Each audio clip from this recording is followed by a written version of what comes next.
L'actualité nous mène cette semaine à faire un pas de côté. Nous allons prendre le temps de comprendre les législatives. Nous sommes tous appelés aux urnes le 30 juin puis le 7 juillet prochain.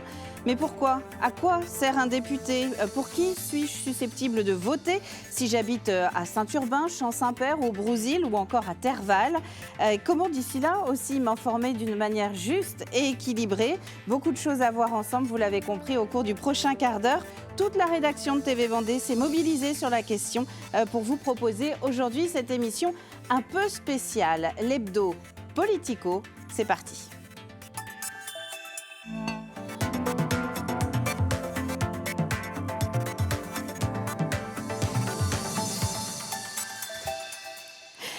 Et nous allons tout de suite entrer dans le vif du sujet avec vous, Simon. Qui dit législative dit donc évidemment des prétendants au siège au sein de l'Assemblée nationale. Une Assemblée nationale qui est dissoute, rappelons-le, depuis le 9 juin dernier. Et maintenant, il faut de nouveau la garnir. Effectivement, et la garnir de 577 députés, puisque la France compte 577 circonscriptions, un député par circonscription. En Vendée, il y a 5 circonscriptions, donc 5 députés. Jusque-là, ça va. Tout va bien. Alors, une circonscription, c'est quoi? C'est tout simplement un découpage électoral. Elle permet donc d'élire un député pour représenter les habitants de cette circonscription. Et justement, le découpage se fait en fonction d'eux, puisque en moyenne, chaque circonscription doit permettre de représenter 125 000 habitants. Un découpage qui date de 2010 et qui n'a pas bougé depuis. Alors, il ne faut pas non plus le confondre avec les cantons. Non, effectivement, les cantons, c'est encore un autre découpage électoral plus petit qui nous sert tout simplement à élire nos conseillers départementaux. Et en fait, chaque circonscription compte donc plusieurs cantons. Alors là, on va parler des circonscriptions. On va donner un petit peu le détail.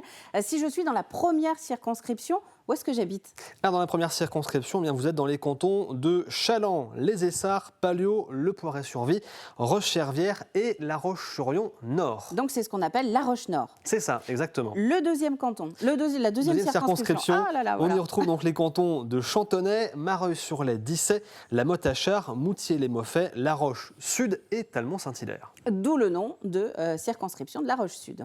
La Circo 3, comme on dit dans notre jargon. La troisième, elle est plutôt sur le littoral avec les cantons de Beauvoir-sur-Mer, l'Île-Dieu, Noirmoutier-en-Île, Les Sables-d'Olonne, Saint-Gilles-Croix-de-Vie et Saint-Jean-de-Mont. Quatrième circonscription. La quatrième, c'est les cantons des Herbiers, Montaigu, Mortagne-sur-Sèvre, Pouzauges et Saint-Fulgent. Et alors, si je connais bien ma géographie de la Vendée, la cinquième, ça va plutôt être dans le sud Vendée. Effectivement, puisqu'on retrouvera là les cantons de Chaillé-les-Marais, La Châtaigneraie, Fontenay-le-Comte, Lermenot, Luçon, Maillezais, Saint-Hermine et Saint-Hilaire-des-Loges. Et alors, quand on vote pour ces législatives, on vote pour un député, mais aussi pour un suppléant.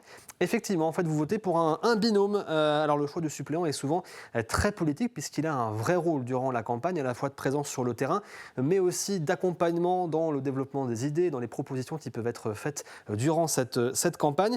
Et cela permet souvent de faire des alliances entre les partis. Un député peut avoir un suppléant qui est d'un autre parti, mais un parti allié où les idées sont proches, en tout cas, des siennes. Et alors, à quoi sert le suppléant? Une fois élu, le député peut confier des missions à son suppléant, des missions pour l'aider dans ses différents dossiers. Mais attention, le suppléant n'est pas rémunéré, c'est un bénévole, à ne pas confondre avec les assistants parlementaires. Le suppléant est avant tout en fait un joker. Il est là pour remplacer le député si par exemple celui-ci est nommé au gouvernement ou au sein du Conseil constitutionnel. À ce moment-là, le suppléant vient prendre sa place au sein de l'hémicycle, mais aussi en cas de décès du député, ce qui peut malheureusement arriver. Attention, il y a quand même une petite subtilité. Le suppléant ne peut pas pallier la défection de son député si celui-ci est en congé maternité ou bien est malade ou lors d'une démission. À ce moment-là, il y a une nouvelle élection, dite élection partielle, dans la circonscription qui est donc concernée pour élire un remplaçant. Merci Simon. Alors voilà pour le côté géographique finalement de cette élection. 5 postes de députés pour couvrir l'intégralité de la Vendée. Mais à quoi ça sert vraiment un député? C'est ce que nous allons voir avec vous maintenant, Aurélien Huard. Quelles sont donc les missions et l'étendue du champ d'action de ce député?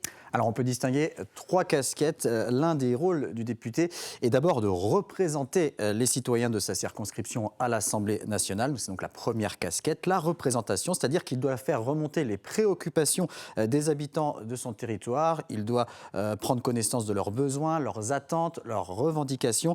Et cela passe par par une communication avec la population, car le député doit aussi, autant que possible, la tenir informée de ses travaux parlementaires. Donc ça, c'est la première casquette. Quand il met la deuxième, qu'est-ce qu'il fait le député? Alors la deuxième casquette, c'est la participation au travail législatif, c'est-à-dire l'élaboration des lois qui régissent le pays. Un député peut déposer des projets de loi ou bien des amendements. Un amendement, c'est une proposition de modification d'un projet ou d'une proposition de loi. Le député participe aussi au débat sur les textes présentés par le gouvernement ou par ses collègues députés. Chaque député doit également faire partie d'au moins une commission parlementaire permanente. Il s'agit d'un travail qui s'effectue en dehors de l'hémicycle, au sein de groupes de travail spécialisés dans des domaines législatifs, comme par exemple les affaires sociales, les finances ou encore les affaires étrangères. Il y a au total 8 commissions parlementaires permanentes. Et donc sa troisième mission? Eh bien, les députés ont également un rôle de contrôle de l'exécutif, c'est-à-dire un contrôle sur l'action du gouvernement. Ils peuvent questionner les ministres lors des séances de questions au gouvernement, qui sont à chaque fois retransmises en direct à la télévision et sur Internet. Ils peuvent également transmettre des questions écrites, mais aussi participer à des commissions d'enquête. Ces dernières visent à recueillir des éléments d'information, soit sur des faits déterminés, soit sur la gestion des services publics ou des entreprises nationales, avant de soumettre leurs conclusions à l'Assemblée. Alors, est-ce qu'il est possible, et si oui, comment, est-ce qu'il est possible de mesurer l'influence d'un député? Alors, ce qui détermine le plus l'influence d'un député, c'est bien sûr sa couleur politique et son appartenance ou non à la majorité parlementaire, puisque cette dernière est bien évidemment en position de force pour adopter ou pour rejeter des propositions de loi.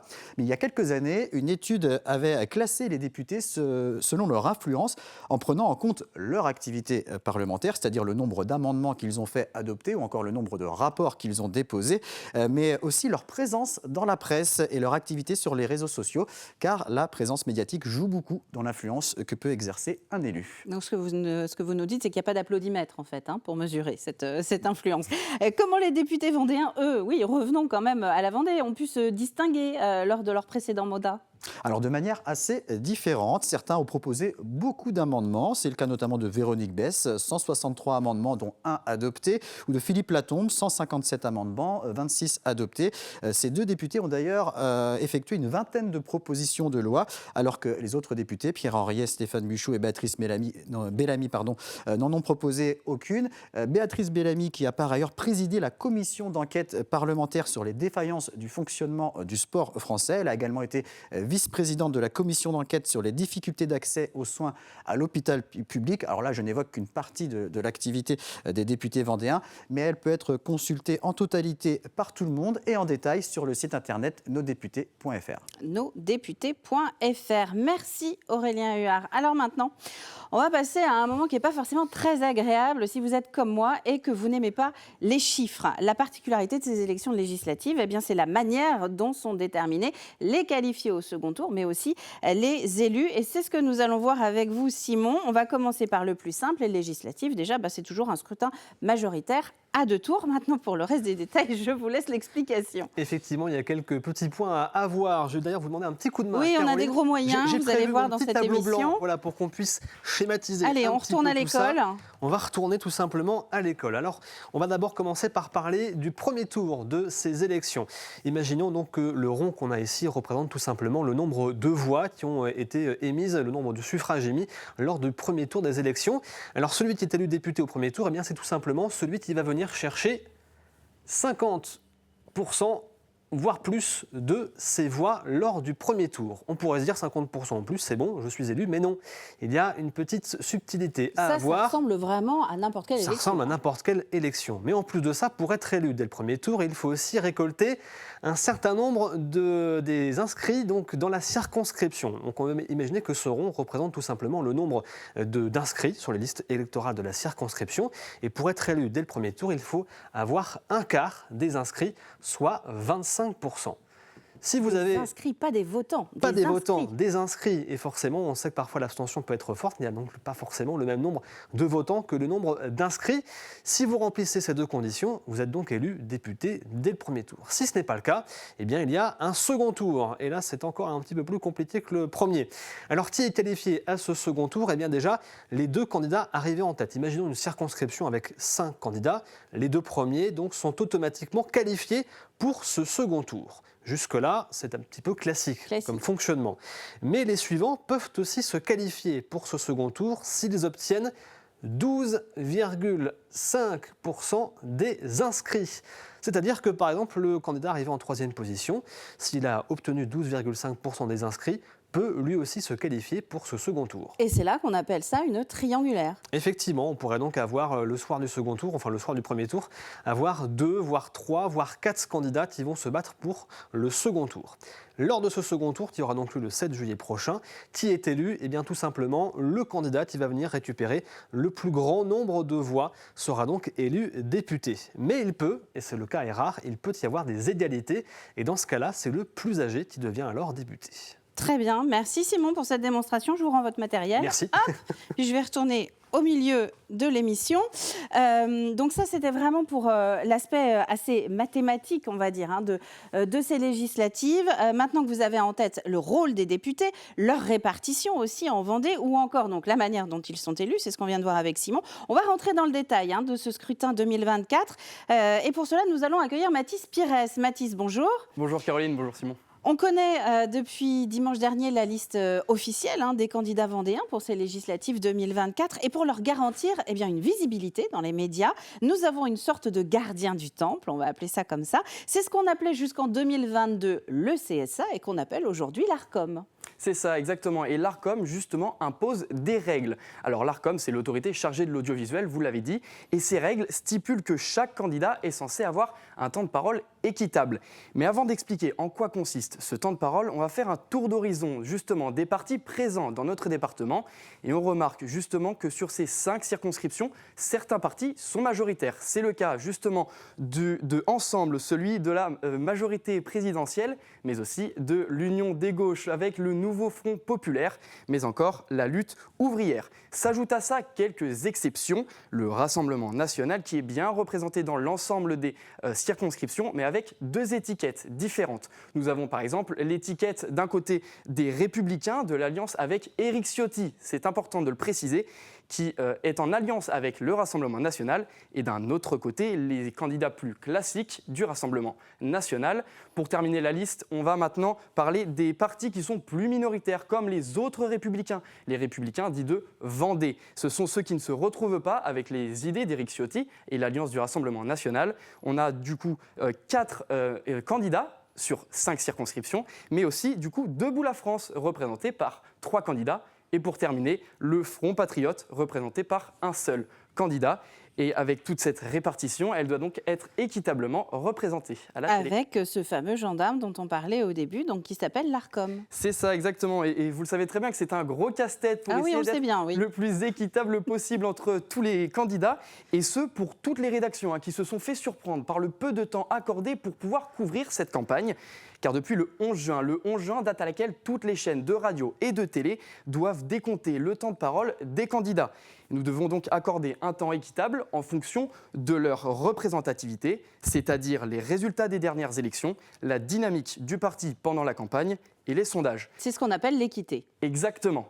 Et à tout ça, et à toutes ces contraintes, vient s'ajouter le peu de temps accordé pour parler de tout le monde, seulement 20 jours. C'est très peu, tandis que pour les dernières élections législatives, en 2022, on avait 6 semaines. Alors ça nous laissait largement plus de temps pour pouvoir